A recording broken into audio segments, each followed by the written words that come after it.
उत्तर प्रदेश के उन्नाव जिले में रविवार को रात जो कुछ हुआ उसने पूरे प्रदेश ही नहीं बल्कि देश भर का ध्यान खींच लिया। आई लव मोहम्मद के समर्थन में निकाले गए जुलूस के दौरान पुलिस पर हुए हमले में कई सवाल खड़े कर दिए हैं। पुलिस को न केवल पत्थरबाजी का सामना करना पड़ा बल्कि गंगा घाट इंस्पेक्टर की वर्दी के स्टार तक नोच लिए गए। यह दृश्य बताता है कि हालात किस ओर बढ़ रहे हैं और कानून व्यवस्था की चुनौती किस कदर गंभीर हो चुकी है।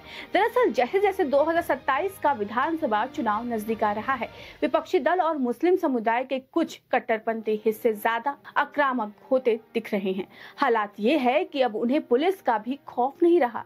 जिस राज्य की पुलिस अपने कठोर रवैये और सख्त कार्रवाई के लिए जानी जाती है, उसी पुलिस पर खुलेआम हमला होना किसी सामान्य घटना के दायरे में नहीं रखा जा सकता। यह मामला केवल उन्नाव तक सीमित नहीं है। इस घटना ने एक बड़ा संदेश दिया है कि अगर समय रहते सख्त कदम नहीं उठाए गए तो आने वाले दिनों में ऐसी घटनाएं प्रदेश के अलग अलग हिस्सों में देखने को मिल सकती है। और इसकी सबसे बड़ी आशंका है अभी जब नवरात्रि का पर्व शुरू हो चुका है और आने वाले दिनों में मुहर्रम जैसे मौके भी आने वाले हैं। इतिहास गवाह है कि धार्मिक आयोजन के इस दौर में सांप्रदायिक तनाव की घटनाएं ज्यादा भड़कती हैं और इस पूरे घटनाक्रम के बाद सबकी निगाहें अब मुख्यमंत्री योगी आदित्यनाथ पर टिकी हुई हैं।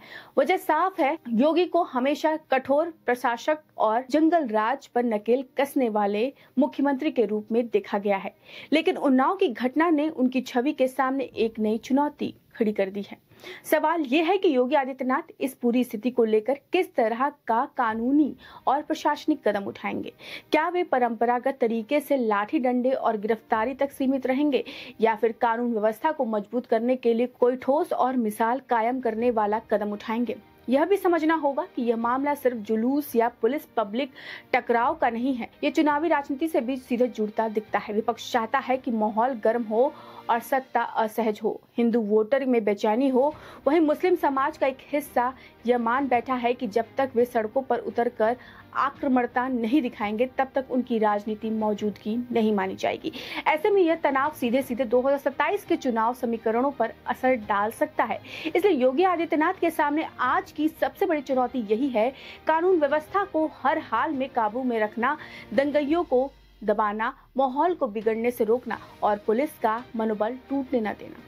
क्योंकि अगर पुलिस ही असुरक्षित महसूस करने लगे तो आम जनता का भरोसा राज्य सरकार से उठ जाएगा। उन्नाव की यह घटना ये चेतावनी है कि अगर समय रहते कोई कठोर कदम नहीं उठाए गए तो आने वाले दिनों में सांप्रदायिक दंगे और कानून व्यवस्था की बड़ी घटनाएं उत्तर प्रदेश को झकझोर सकती है। और अब 2027 का चुनाव विकास या मंडल कमंडल से हटकर सिर्फ और सिर्फ कानून व्यवस्था पर सिमट जाएगा। यह समय है कि योगी आदित्यनाथ अपनी पहचान के अनुरूप कठोर और निर्णायक फैसले ले, वरना विपक्ष और कट्टरपंथी जनता को भड़काने से पीछे नहीं हटेंगे। आप क्या सोचते हैं इस पूरे मुद्दे को लेकर? कमेंट सेक्शन में जरूर बताएं, क्योंकि आपका कमेंट हमारे लिए काफी ज्यादा मायने रखता है।